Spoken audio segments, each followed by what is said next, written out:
Hello, Psych2Go viewers. This is Michelle Rivas, and I'm the host of Psychology Roundtable. Today, we're going to be discussing how to deal with toxic people and relationships during the holiday season. Because let's be real, we've all been through it, and it sucks. Today, we have clinical psychologist Dr. Indhushree Rajan to give us some great tips and advice on how to manage it, and also to answer your viewer questions about everything and anything. Welcome, Dr. Rajan. Thank you so much for joining us today. Oh, it's my pleasure to be here. I'm happy to be here. Hi, everyone. I'm glad to answer questions that you may have, and I know we're going to have a section of that later, right? Yes, we're going to have our audience segment, so I'm really Great. excited for that. So thanks so much for having me. Absolutely. You were actually one of our keynote speakers at the Barnes & Noble event and Right. fundraiser, and that was amazing, and we really appreciate you coming out to do that, and so I'm really excited. So I just wanted to start off. Can you tell us a little bit about yourself and your background? Yeah, so I'm a clinical psychologist and relationship coach. I've been working with people who want to improve their relationship with themselves and have just kind of be happier and live better lives. Do the things that they do, but in a more happy and real way. I work with singles who are looking forward to meeting people that they want to have relationships with, and perhaps even, get married, find their soulmate, the one that they feel meant to be with. I work with couples. I work with individuals who are struggling in terms of family relationships. I work with people who are married, who are engaged, and also people who are just struggling, like with depression or anxiety or different mental health issues. So. That's amazing. And the work you do is really helping people because we all know that we need mental health professionals in this space. So thank you so much. Oh, it's my pleasure. It's my pleasure to be here. Yeah. So it's Thanksgiving week and it's the beginning of the holiday season. And we all know the narrative. The holidays are supposed to be cheerful and joyful. But the truth is, many people feel extremely stressed and anxious during the holidays. And toxic relationships are usually the root cause for this. So let's just dive right in. Dr. Yeah. Rajan, how do toxic people essentially hijack the holidays and make it dreadful for those around them? So when we talk about somebody who's toxic emotionally, right? We're talking about probably people who might have a negative perspective, who might not have the best boundaries, who might maybe lash out and say things that are uncomfortable, that kind of put people back on their heels. Like they're uncomfortable, so they make you uncomfortable, right? Yeah. So pretty soon what ends up happening is we react. And I want to talk a little bit about the difference between responding and reacting, because that makes a big difference in terms of communication and how we deal with our emotions. And also want to talk about awareness and boundaries, right? So toxic people hijack the holidays. Why? Because they kind of spew whatever they spew, right? They're not mindful of boundaries. They're not mindful of how their behavior or their way of being might impact people. And then pretty soon you're left with this stuff of like, wow, I feel like crap now, And in some cases, it could be like you're dealing with a narcissist who likes attention. Sure. Yeah. Well, the thing that's important to realize is that everybody is at some level or another self-conscious and self-absorbed, right? Yeah. We all have our issues. We all have our wounds. We're all human. Right. Yeah. So Absolutely. certainly if somebody has a certain kind of way of behaving that makes you like, whoa, you might have a stronger response to some ways of being than other people. And you might be okay with dealing with other things where other people may not. And in your opinion, just from like your experience working with clients, do you think that the holidays makes toxic people more toxic, or do you think, like, how do you feel about that narrative? Well, the holidays are loaded, right? Yeah, Here's they the are thing. loaded. I mean, everybody has a story about the holidays. Either it has to do with this embarrassing relative, or it has to do with the stress of cooking and having everybody over. It has to do with, oh man, my parents are always this way, or my husband's always this way. So all of us have a story about the holidays. And we also all have expectations for the holidays. I'm tired. It's the end of the year. I want to relax. Or oh, I really want to get all my Christmas shopping done by a certain time so I can enjoy the holidays. Or, oh my God, the holidays are coming. I hate the holidays. So we all have feelings and expectations around the holidays. We all have, stories about the holidays. So this, I think, means that we are more vulnerable during the holidays to either you know get get into a place where we're reacting, and then pretty soon we're not really feeling good about the choices that we're making, or we're not feeling good about how we're treating people or how we're being treated. And we also, our expectations can set the tone for how things go, right? If you have negative Definitely. expectations, you're probably gonna, there's going to be some aspect of self-fulfilling prophecy there, maybe, right? Because we're focusing on that. Yeah. But that doesn't mean that that can't be the only expectation or the only frame that you have. That's true. Yeah, having a positive outlook, but I think that a lot of people, like, they've dealt with toxic people, the same toxic people during every holiday season, and, to that point, I just wanna know, how do you deal with, like, passive aggressive comments or questions at the holiday table? For example, maybe a rude comment about how your pumpkin pie isn't sweet or creamy enough, like, something like that. Hmm. So you want to, before you leave for the holidays, I think it's helpful. A lot of people are avoidant, but I think it's helpful to kind of sit and think a little bit about, okay, who's going to be there, right? Yeah, that's And true. and do I Plan feel about it. pretty, yeah, just kind of front load your, I call it front loading, where you're, instead of avoiding, you're going to just spend a few minutes and think about, okay, who am I going to encounter? Right? Do I like this person? Do I feel comfortable? What are they usually like? So you're previewing a little bit about what you're likely to encounter, right? So then as you do that, what you also want to do is have your response that you're also kind of front loading, that you're thinking about ahead of time. So if somebody tends to be critical, oh, Mhm. I don't like this pie, or oh, that's a nice dress, or they give you left-handed compliments, let's say, like, oh, that's a nice dress. Somebody your size looks better in dresses like that, where you kind of feel like there's a little insult wrapped up in a compliment, sort of a thing. You need to have boundaries around what you're Yes. gonna do, right? Because you don't, happiness is a choice. So Mhm. that means peace during the holidays is a choice too. That means you get to be happy at Christmas. It doesn't matter who's around. You get to be happy at Thanksgiving, no matter who's around, because you get to decide what you're going to take in and what you're not. So when somebody comes out with being critical, remind yourself, oh yeah, so and so can be kind of critical, but you know what?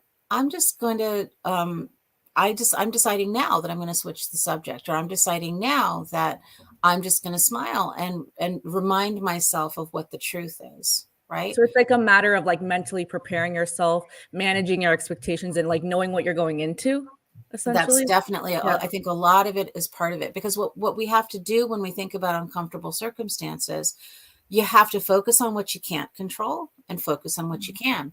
What can you control? You can control your attitude. You can control whether you're making, what choices you're making in terms of spending time with someone. I'm only going to spend this much time, and then I'm going to somebody else's house, or I'm going to, have somebody, I'm going to have a book with me, so that I know that people kind of, the kids play in a certain room, and I'm going to maybe go and read a little bit, when there's other stuff going on. You have choices. You have choices. So you can control your attitude, you can control your expectations, and you can control the boundaries that you put up. So, Mhm. yeah. And then And the other then things you can't control are how people respond to you, or other people's feelings and you behaviors. and usually if someone feels the need to put you down, it's because 'cause they're having, like, a problem with themselves, right? Because if you're gonna choose the Mhm. Thanksgiving dinner table to shame someone, you obviously have issues with yourself, and I think that's important for people to remember. That person clearly isn't happy with themselves, they're projecting. Mhm. And that goes back to front loading, right? So Yeah. if you are thinking, this is another why it's useful, reason why it's useful to think a little bit ahead of time of, what do we usually do for the holidays? Who usually shows up? How do I feel about this person? And yeah, you know what? What about that criticism thing? Is it really true that my cooking is bad? Is it really true that I'm not a fun person? I mean, whatever it is you feel criticized about, give yourself a chance to think about it. Remind yourself of what's true.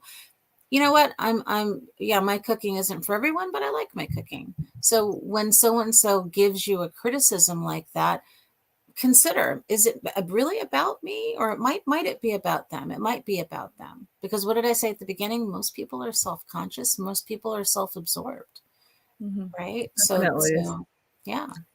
And so, going, just segueing into this point, when should someone decline an invite to a family gathering or reunion if they know the situation is too volatile?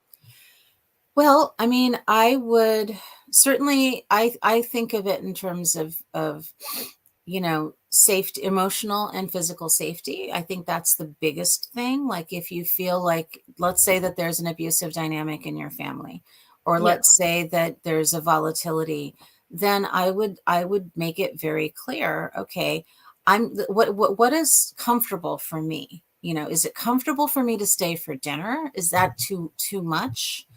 Is it maybe more comfortable for me to stop by in the beginning, and say hello and maybe drop off a card and flowers or something and then leave? Is it more comfortable for me to come by the day after Thanksgiving?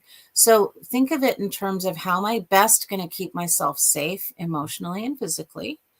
And also, it's fine to if there are certain personalities or certain people that really really make things worse really quickly, and put you in a vulnerable place.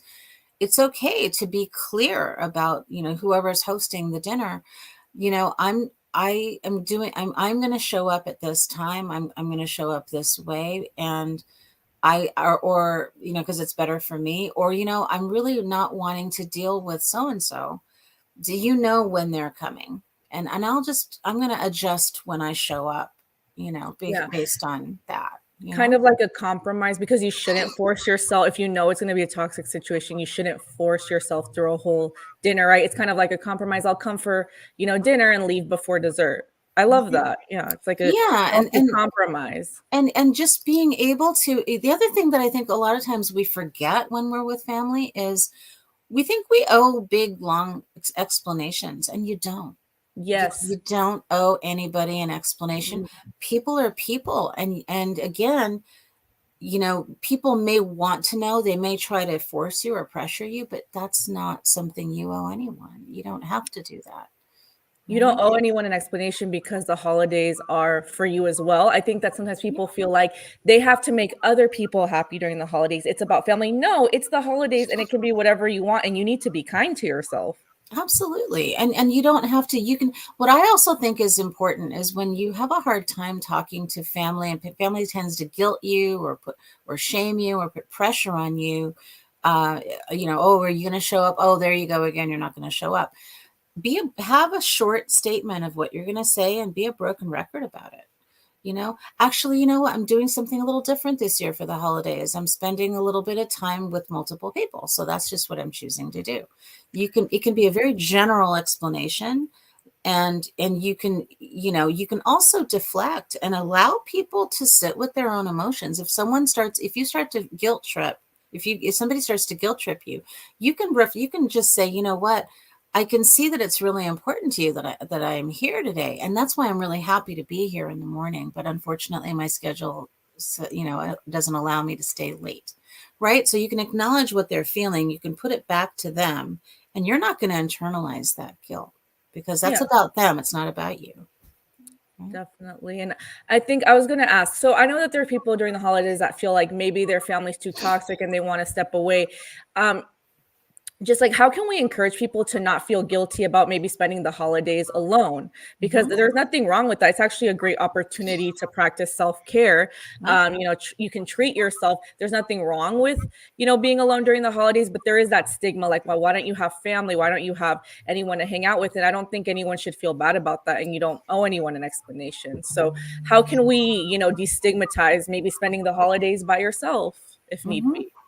Right. Well, I mean, the thing is, we, again, like, remember I said before, we all have a story about the holidays. And those stories can even come from movies that we've watched, or songs, or the way that we think Christmas has to be in order for it to be a Yes. good Christmas, or the way that so and so says it has to be for it to be a good Thanksgiving.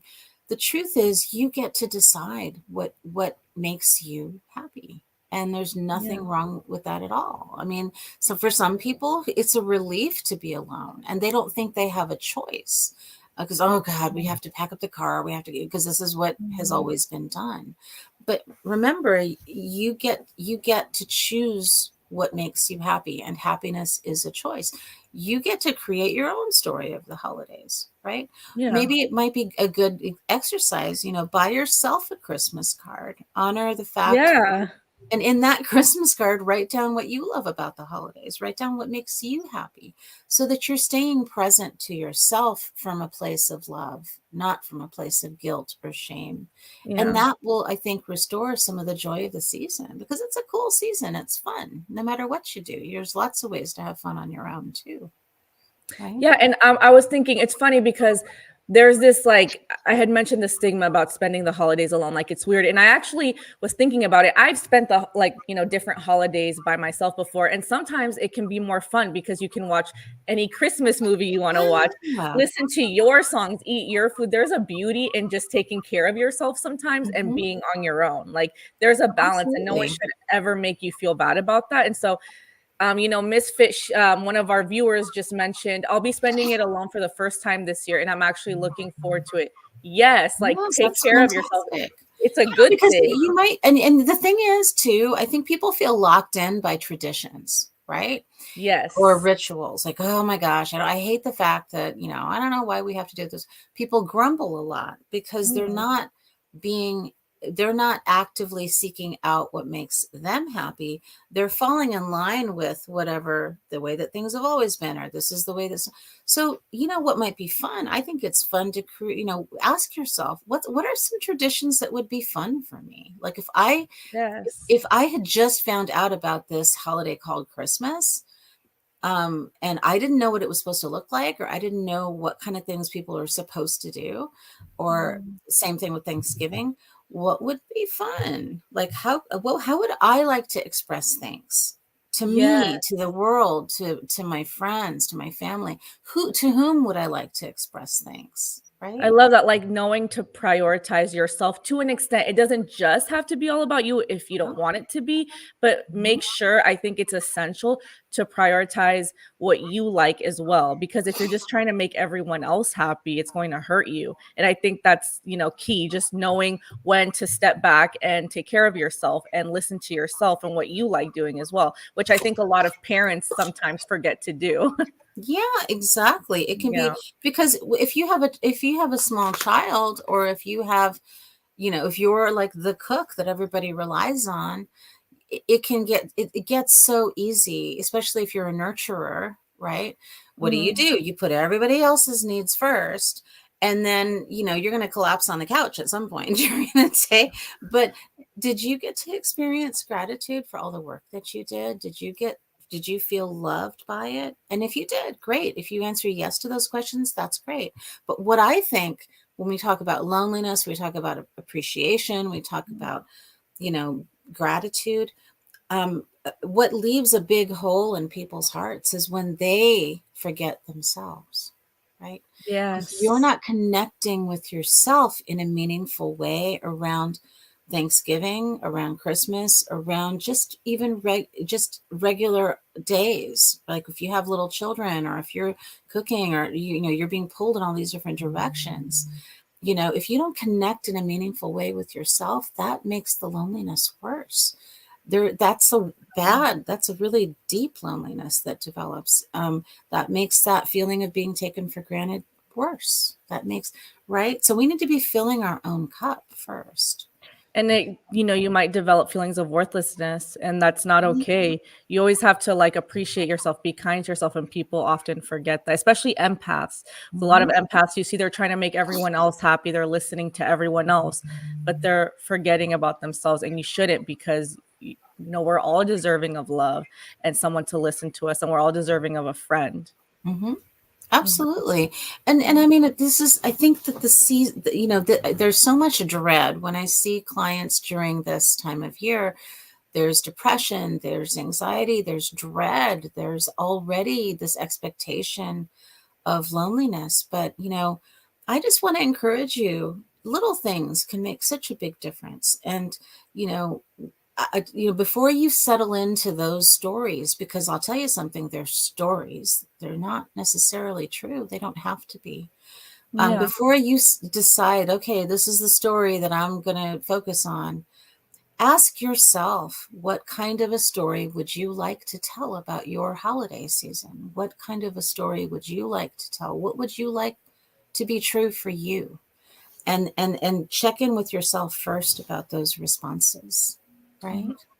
No, Yeah. definitely. And I mean, I think that it's just a matter of it's interesting because the holidays, there is this narrative that it's supposed to be joyful and peaceful, but if you're forgetting about your own needs, it's never going to be, you know? Yeah. And Yeah. I think, I mean, simple things like what I like to do, I'll give you a simple ritual that I like to do on Thanksgiving Mhm. is I like to have, either on years that I have more time, I like to get those little mini trees, Mm. and I like to hang on the little mini tree.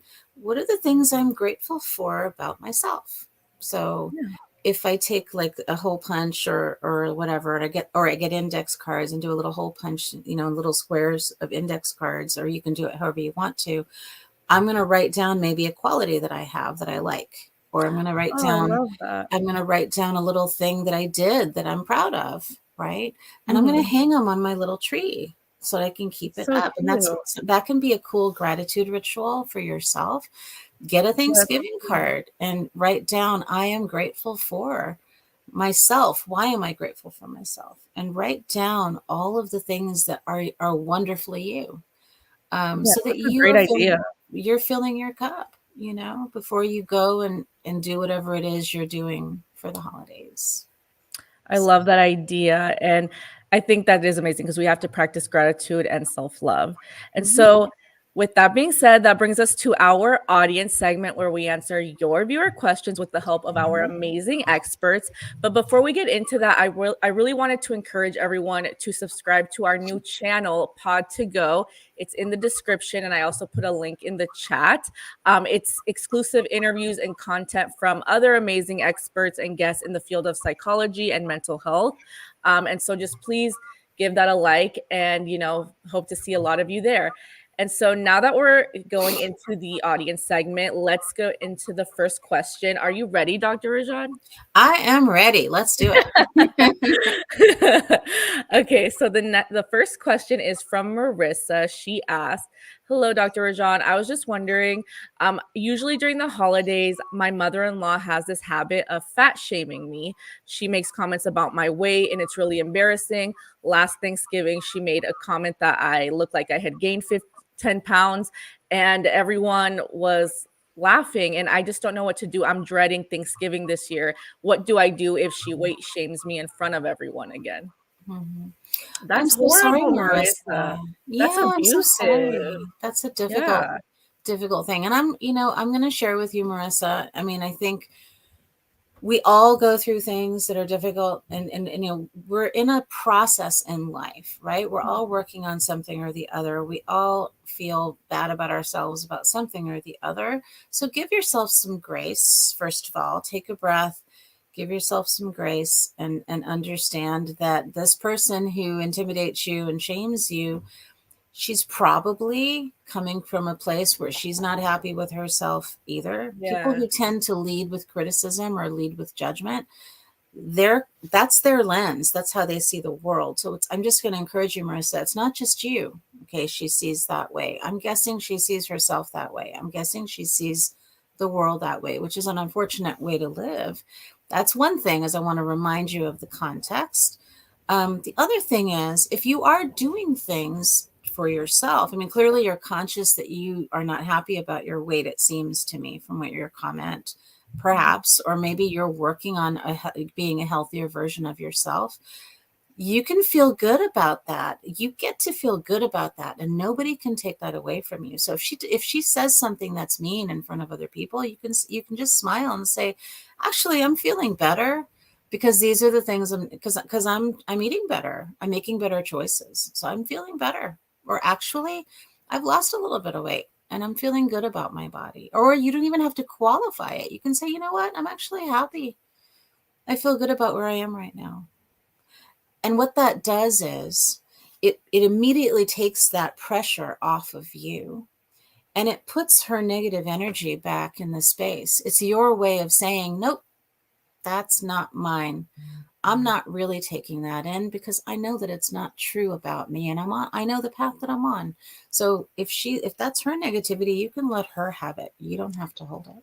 That's a great strategy. It's kind of like throwing self-love back at them. Like, no, actually, I think I Yeah. look great and I've Mhm. lost weight. Yeah, I love that. Yeah, That's definitely true. And I'm sorry, Marissa, that's very abusive. And if it you can maybe is. stay away from your mother-in-law, I know it's hard because how Yeah. do you stay away from people who like your mother-in-law, your mom, your grandmother? It's hard because those are people who are kind of like immediate family. But Well, if you can stay away from them to an extent, I would and recommend having the it. you can have internal boundaries. I mean, I think one of the things that really helps when you're in the same house with people that you're like, oh God, it's going to be a little stressful. Breathe. First of all, remember your breath. When if if there's something that like that where it's like, I love my grandma. I know that my grandma loves me, but she just doesn't have a good way of saying stuff. And I'm just going to stay with the fact that she loves me, but I'm just going to let it go because I know that she just doesn't have a good way of saying things. Sometimes the things she says can be hurtful. So that way you're framing it for yourself internally, you know. And you remember what I said, we're not reacting, we're responding. So instead of reacting to the negative grandma, the negative mother-in-law, we're responding from inside. Okay, here's that negativity that I know that that's the case. So I'm going to go grab myself something to drink. I'm going to go see if somebody else needs help in the kitchen or something like that. That's also a useful thing, a deflection. Like if you're in the house, decide ahead of time. You know what? When things get uncomfortable for me, I'm giving myself permission to go to the bathroom. Or if things get uncomfortable for me, I'm giving myself permission to ask if they need help in the kitchen. Or I'm going to give myself permission to go to my car and maybe I'm just going to tell everybody, oh, I need to check something in my car. And I'm going to hang out in my car for a few minutes. Yeah, Take yeah, a time out. So, definitely. Like if you need to step out for a little bit, that doesn't mean that you're doing anything wrong. Like you just need a moment to yourself. And if someone shames you for that, so be it. But if you need a moment, take mhm, a moment. That's that's right. self-care. Yeah. Absolutely. Yep. Yeah. And then Joanna asked, Dr. Rajan, me and my husband usually have a good relationship, but during the holidays, he has this habit of criticizing my cooking in a passive aggressive way in front of family members. And I really don't appreciate it. I've cried about this in private many times. How do I address this to him? I don't like the comments and they're not funny to me. Oh, I'm Mhm. sorry, Joanna. Oh, Joanna, that sounds so painful. And have you addressed, now this is her husband, right? Yeah, her So husband. have you addressed this directly with your husband before is what I'm wondering. If you haven't, what I would do is I would take him aside, and I wouldn't do it the day of Thanksgiving. I would maybe do it a couple of days before, and I would let him know, when you do this, this really hurts my feelings, and I need you to understand that it also embarrasses me because it's in front of everyone. So could you please not do this? I would put up a boundary and I would be very clear in talking to him first about it. If he decides, if he goes ahead and does it anyway, then I would take, I would maybe there's something that you want to say back in response so that he knows that you're not going to just take whatever he says in front of everyone. Maybe you could say something simple like, oh, I'm sorry that you didn't like that. That's too bad. Hopefully you have something else here that you like. Or oh, you know what, I was trying something new and I like it. Or you don't even like I said, you don't even have to make a justification. Oh, you know what, I kind of like my gravy. You don't like my gravy, huh? All right, well, less for you then. I like, you can kind of deflect with a little bit of humor as well. I know that it's hard when you're put on the spot like that, but And the Joanna, go ahead. Sorry. Go but ahead. the longer term fix would be to directly have a conversation about it, to try to address it so that there is an intervention, um, so that you're minimizing the chance. First of all, you want to make sure you've been heard. Secondly, you want to work with your partner on a better choice that would be of benefit to both of you. I'm happy to hear about what you want to say about my cooking, but not in front of people. Yeah. And Joanna, we were talking, me and Dr. Rajan were talking about boundaries earlier. And if you have to pull your husband aside and say, hey, well, maybe if if you're going to make comments about my cooking, I won't cook this Thanksgiving. Maybe you can have that boundary. Like, if you embarrass me or if you make rude comments in front of people, I'm not going to cook anymore during the holidays, because that's a boundary. If you're being shamed or embarrassed and it really hurts you, you shouldn't feel obligated to cook for him. What do you, Absolutely. And yeah. and that's where again it becomes important to, and I don't think enough people do this, to really take a moment, and before you commit to doing different things, how do I feel about these commitments that I'm making? Do I feel like cooking? Do I want to cook? Do I feel like Exactly, yeah. these things I'm committing to, is it realistic for me to do all of these things? How would I feel happier here? Right?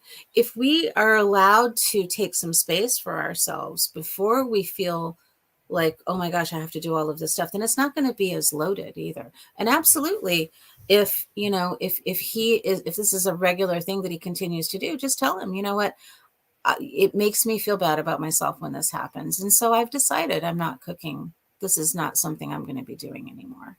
So that way he can decide what that gives him a different set of choices, doesn't it, for who's going to be cooking dinner and how that's going to go.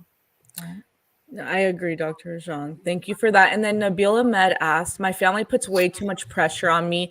And I'm guessing he means during the holidays. What do I do? I've been dealing with depression for a year. And then so what would your advice be for a lot of people who go home for the holidays and they feel like their family puts pressure on them? Mm-hmm. Well, again, I'm so sorry, Nabil, that you're going through this. It can be a really difficult thing to feel the stress of that. So I'm sorry that that's your experience. You know, I think that what starts to happen, we start to feel empowered when we remember who we are, and we remember why we're making the choices that we're making in life, right? Because when people's expectations get to be way too strong, then we start to even forget where we stand in it, right? So, for example, let's say that your parents are pressuring you to be a doctor and you don't want to be a doctor. Let's say that you want to be a teacher, and you made a certain decision to be on a certain study track to be a teacher and not a doctor, and now they kind of make comments and they put pressure on you. You need to first be clear on what brings you joy and what choices you've made for yourself and for your life, and then you need to stand by that and stand in advocacy for yourself during those times, right? So when someone says, oh, I really wish that you'd reconsider, it's like, actually, I'm really happy with my track of studies. I'm looking forward to being a teacher. And if they could persist in saying, well, I really wish you would do this or that, or you're not doing this, you're not doing that, you can simply say, I'd rather not talk about it right now. I'm just enjoying the holidays. I'm enjoying being here with family. Can we maybe figure out a time to talk about that? Yeah, speak up Or for if you don't yourself. want to talk about it, you can say, you know what, I've already made that choice, so I don't really see anything to talk about here. So depending on where you are with it, but it's fine to put up a simple boundary of, hey, holidays, I'm here to have fun. Let's figure out a different way to handle this, or let's figure out a different time to talk about it. Or simply, this is not anything I want to talk about right now.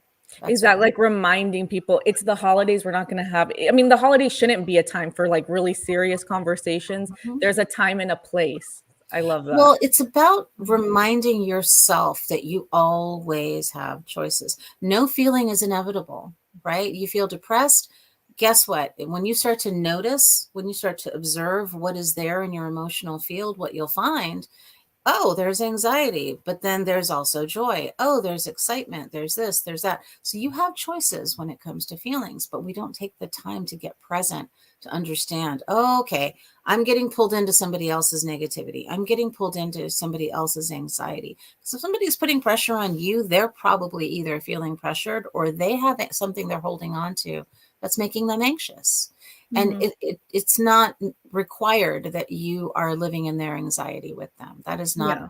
that's you Yes. get a choice.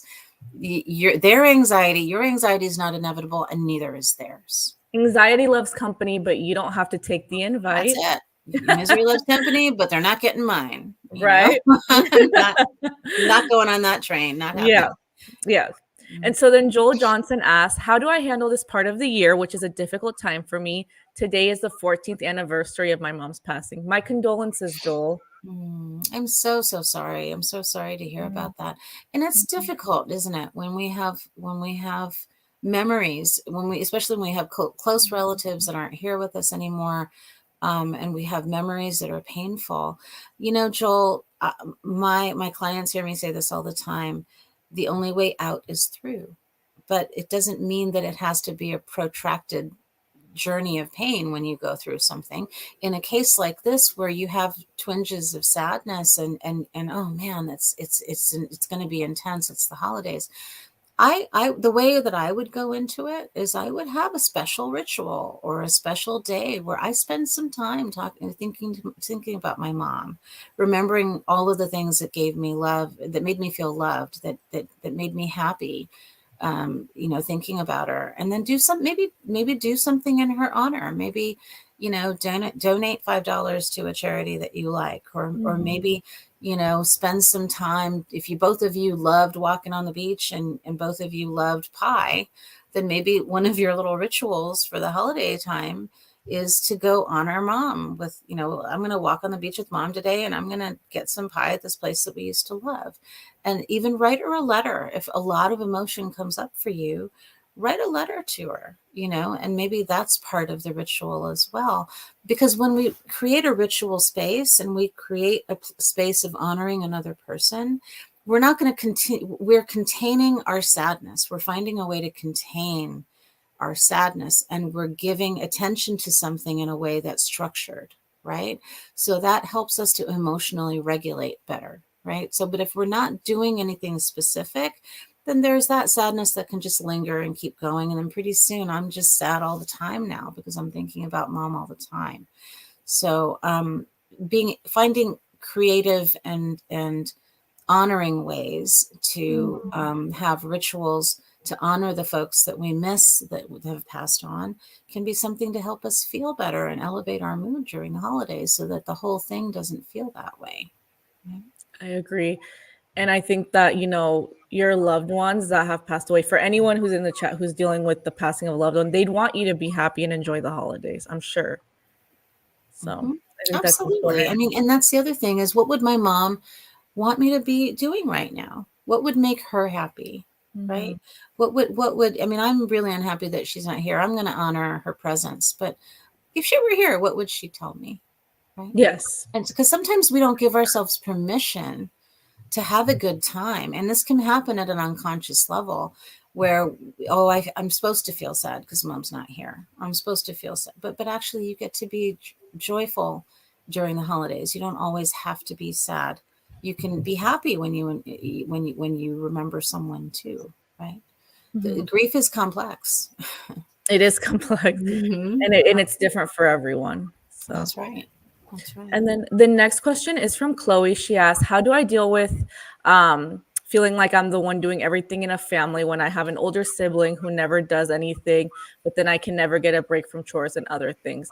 Chloe, I'm sure a lot of people can relate to that. I think there's always someone during the holidays who has to do everything. Well, hi, Chloe. Thanks for your question. I'm sorry that you are obviously feeling burdened with having to do so much. I wonder two things. One is, is there an opportunity to have a conversation? I'm a big believer in honest and open communication.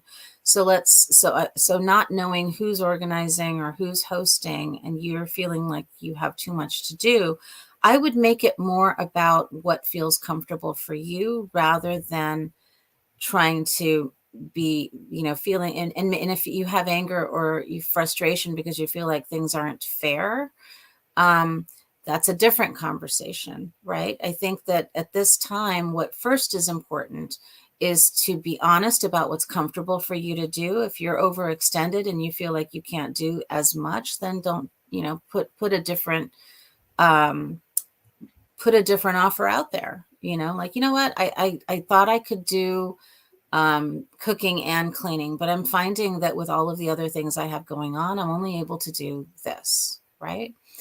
So again, reassessing your boundaries, being honest about what's going to be doable for you or not. The other thing is there anything that you do for the holidays that brings you joy, that you do it because you love people? You do it why, getting back in touch with why we make the choices that we do, rather than having our eyes on someone else. It's important to bring it back to, why do I do these things? Do I have any joy here? Or do I, oh, I don't, maybe they're not very fun, but I want to show people that I love them. So that's my Mhm. motivation. What is your motivation for doing things? Because when we forget the fact that, oh, yeah, it was my choice to do this, or, oh, actually, in some ways, it feels good to do this because I care about everybody having a good Thanksgiving. That can take that burden of, off of us in terms of getting embroiled emotionally in something that may or may not be true for us. Maybe there's other issues here that are being highlighted between you and your sibling that show up at the holidays, because the holidays are loaded. I mean, that could be something else, not knowing your history. But I would stick with, what are my boundaries? What's realistic for me to do? Am I feeling resentful because I'm tired, or this is that I've overcommitted? Or, and then is there joy in some of what I'm doing? Connecting back to our reasons for doing what we're doing, so that we're not being in a reactive place, but we're owning our choices and we're really looking at what motivates me in doing these things. And then if there is a deeper issue with your sibling, or if there is an issue with, I mean, if you're like younger and living at home, and you feel like the split of work is unfair, then maybe that's something to bring up to one of your parents in a way that highlights how you feel, but in a way that, you're not going to throw the other person under the bus. So I don't know the nature of that deeper issue that might be there with your sibling, but then addressing that, in a way that's more balanced, so that you're not reacting about that situation during the holidays. So Thank you for that, mhm. doctor. And then Delilah asked, how do I deal with my sister who likes to flirt with my husband during family reunions? I'm dreading it this week. Wow, Delilah, I'm sorry you have to go through that. Yeah, it's messy sometimes during the Yeah. holidays, and then we add alcohol to that or whatever, and it can get out of hand pretty quickly. Now I would be curious. Excuse me, Delilah. What a beautiful name. I would be curious about whether this is an ongoing behavior that, like something that you've seen trending over time, or whether this is something that in particular comes up only around your husband, or and also I would be curious about whether or not you've had a conversation with her about this before, or if it's something that you've just been noticing over time and now you're hitting your limit with it. But again, I think that, again, in this situation, it's boundaries and Mhm. communication. If Yeah. you know that this is uncomfortable for you and a source of dread, then you've got to lay down you got to draw your line in the sand, and you've got to go to Yes.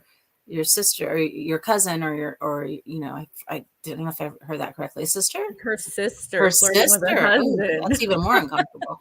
Yeah, yeah, that's even more uncomfortable. So I'm always, I look at things from a couple of different vantage points. There's the immediate, addressing the immediate problem, which is, we need to hey, let's have a talk, and this is how this makes me feel. And I'd appreciate it if you'd show more respect. Yeah. Um, if it's happening anyway during the day, and if it's immediate, then, pulling her aside and saying, hey, again, this is something that makes me uncomfortable. Can you please watch how you behave? I'd really appreciate that. Right. Yeah. If it's a longer term problem, then needing to really look at, okay, I've mentioned this to you several times, and now I'm in a space where I need to understand, what is it that you're trying to show me, or what is it that you're trying to really kind of addressing the problem, perhaps after the holidays, in a way that gets to the root of something, if it tends to be a repeating behavior. Yeah. And also making your husband aware. I don't know how much of this is you also, you know, uh, feeling bad that your husband is engaging in it. Again, Mm. communication, boundaries, and trying to come to our spouses not with the, I think it's important to not have an accusing tone. If you know that he's engaging in something and he's persisting, then that's different. But let's say that this is really more about your sister, and maybe he really doesn't realize that he's flirting with her or that she's being a flirt. Then maybe it's just like, hey, can I talk to you about something that's making me uncomfortable? um, I don't know if you know this or if you see it, but my sister flirts with you. How do you feel about that? Or do you see it? Yes. Right? Because Communication that is brings him important. into your experience Yeah. without you getting pissed and then reacting. And then you bring your husband into your reaction too. We don't want to do that. We want to be able to open the space for, hey, curious, right? I think if we're in a space of curiosity, then we can get his genuine response, right? Like, oh Yeah. yeah, was she flirting with him? Because he may not know. He may not Yeah. see It may it, not be the husband's fault. Yeah. right? So we Yeah. want to be sensitive to that too. Mhm. Yeah, and communication is key in this particular situation, but also understanding that if your sister really is flirting with your husband, it sounds like attention-seeking behavior and maybe Mhm. like it's like an underlying issue, like it's like a symptom of like a bigger underlying issue. So that's something to think about for sure. Yeah, and I think whenever you have these kinds of things that happen either with family members or friends or whatever, especially since we're talking about the holidays today. That's why I'm saying to kind of look at it at a couple of different levels. Is this holiday specific? Is this a new behavior that I haven't seen before?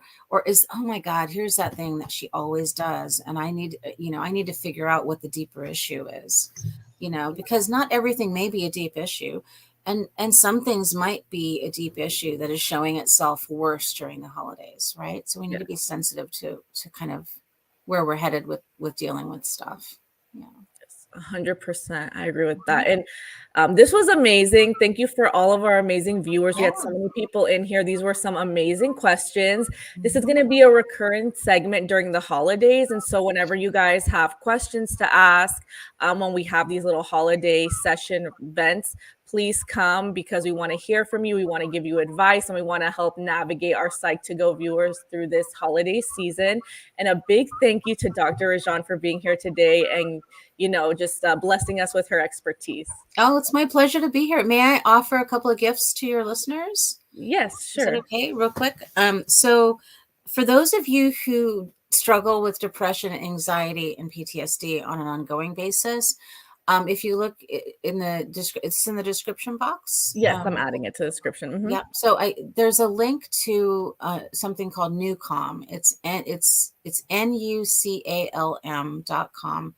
And I have a discount code for Newcom, which is DRR123. Newcom is an app that you can download for free, and you can pay a subscription. It's pretty cheap, $15 a month, which is like the price of like 3 Starbucks coffees. And if you listen to these tracks, they start to rewire your brain. It's neuroacoustic software, which will help reduce symptoms of anxiety, symptoms of depression, symptoms of PTSD, the more you listen to them. And I know because I've used Newcom for the last year, and it's a fantastic product. So it's a relatively inexpensive way, and I have a discount code for 15% off that can help to augment the work that you're doing and help to help you be calmer during the holidays. And I also, if you go to my website, theconscious-life.com, you can have a free personality test that you can download that will give you maybe a jump up for the new year in terms of wanting to know yourself better. And if you're planning on doing therapy work, there's also a 15-minute free consult that I offer with my personality test. That's a free download. Um, and then if any of you are interested, I'm going to be having a YouTube channel too called The Conscious Psychologist. And I'm going to be uploading lots of content in terms of some of these things that we've talked about today and other concerns, questions that people might have around relationships, dating, therapy, mental health, those kinds of things. So, Yeah, and all of Dr. Rajan's links are in the description, including her Instagram, her website, and the products she just mentioned and the code. And also, like I mentioned earlier, please subscribe to our new channel, Pod to Go. That's also in the description. And we're excited to see you in the next one. Thank you so much. Have a great thank day, you. everyone. Happy Thanksgiving. Happy Thanksgiving. Take care, everybody. Bye. Bye.